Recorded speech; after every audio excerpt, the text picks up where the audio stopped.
Marshall. I'm out here. I'm going to cook some, if you look over here, I got some chicken, some pork, got a little fish. I'm going to show you how you don't have to worry about your vegetables. I got some onions, some asparagus with a little garlic on it. And then we got some small potatoes I'm going to cut up. And I'm going to throw all this on the grill at the same time using my grilling foil. Now, I know some of you like to go to the store and you buy those pans and you can put all your stuff in, but just with a roll of grilling foil that I use from my friend, it's very simple. A lot of times people like to take the foil and they'll just slap it on and then put the meat on top. But I really don't like that. I'm really into making sure I lace my grill really professionally. I call it professional. What I do is I measure about a little bit more than it. I don't like keeping it in the box, but that's my own preference. And then I'm going to take this foil here, and then I'm just going to actually, because a lot of times people like that 18-inch foil, but the 18-inch foil is actually too long for most grills.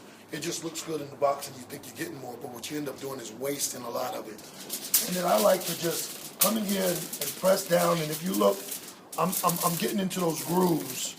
And as I get into those grooves, I take it to the end here, and I just curl it right over here. And as I curl it, I'm going to keep these grooves because that's how I'm going to continue to get that line, those lines on my meat. And when I curl up this end here, and then I just make sure everything is nice and smooth. I like all my stuff smooth here. And then I make sure that this is on the dull side because this is my non-stick side. And then basically I take the grill, and it's just like this, and I must say it looks pretty good here. And I lay it here on the grill, okay?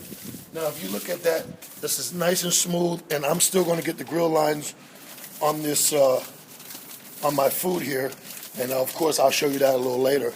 And right now, what I'm going to do is I'm just going to make sure that I get the rest of these, and I'll be able to show you one more time how the master does it.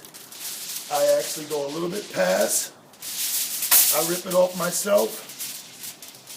I take it here, and I make sure it's nice and smooth. And I press down to get those grooves lined in.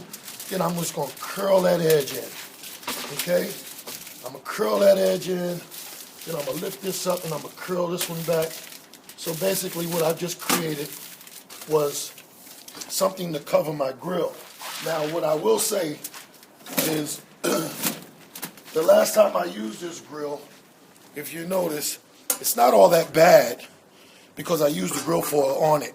And because I did use the grill foil, it's not that bad, and I don't feel bad eating off of it, okay? And again, I'm going to just do my last one, and then we'll be back to you to show you what happens when you put a little food on it, okay? So this is how you do your grill. You lace it real nice and pretty. It's almost like you look good, tastes good, okay? We'll talk to you in a little bit. Now what you see is I got the grill all lined up, and based on what they told me with grill foil is it stops the harmful gases, because what happens is there are some holes here, but when I close this lid, when I put the food on, the gases sometimes comes up through the middle, and those gases will take some of the liquefying matters out of your meat. So your meat actually will be juicier because less infrared gases will come through this, because this is a gas grill. This is one of our gas grills. And a lot of times when you open this up and you see all that smoke coming out, when you see that smoke coming out, that is some of the infrared gases, and it's also some of the moisture from the meat. So when you open it up and you think you're getting that good smoke, what happens is you're releasing a lot of the smoke. That's a result of the gas, and it's also a result of the moisture that came from the food. So what we're going to do is I'm going to take this grill right now, and in some spots I'm going to put some meat.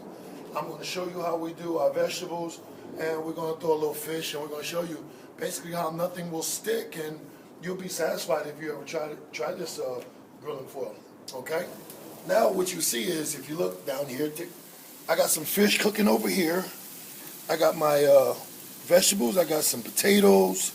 I got some garlic asparagus. I got some onions. Got a little piece of pork over here. I got some chicken on getting it swerve on over here. And right now I'm just going to add a little bit of this olive oil to these garlic, asparagus, and a little bit to the onions. Create a nice little smoke. Okay? Keep them moist. I'm going to get these asparagus. See, I got to worry about the asparagus falling through because they're sitting on top of that oil. Then I'm going to get these onions a little moving. I ain't got to worry about those falling through either. I don't have to buy a little pan that costs, what is it, $2 for $3 or something. I got my fish over here. I got my chicken. I got my pork. Everything's going as planned. Fire's a little high, but that's not my fault all the way. It's just a little bit uncontrollable. But as you can see, Grillingfoil is in the house, and we're gonna let this stuff cook on here. But you get the idea, and we'll come back to you and show you some of what's happening at the end. And I don't know if I'm gonna be able to show you a finished product, but we will be back. Right now, we're back again.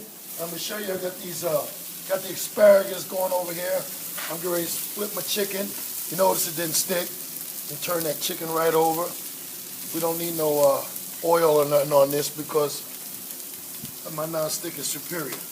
It's a little bit better than what's on the market right now. I just don't know how to tell you anything else. Spread these onions out a little bit. Get these potatoes in there a little bit. These asparagus is just about done. Here's the key right here. A lot of you like fish on your grill. Okay, this is some catfish, and I'm just gonna flip that catfish over. I got it on a low heat side, but you notice that my fish didn't stick. I'm using a plastic spatula, and I'm just gonna flip that fish right over. You don't really get to do that on the grill. A lot of times you got to go to the store and you get that plank. They sell those planks. I just saw them in the store today. You get 2 of them for $7.99 so that you can actually cook your fish on the grill. But you don't need to do that if you got Grillingfoil because your fish won't stick. And right now I'm going to take these asparagus off and I'm going to spread everything else around. And then pretty much basically my meal will be done in about 15 minutes, and I'll show it to you while it's in the pan now. I'm pretty much done. Thank you for listening to me, and let me just show you one time. That fish is not sticking, okay? And we'll talk to you guys later. Thank you.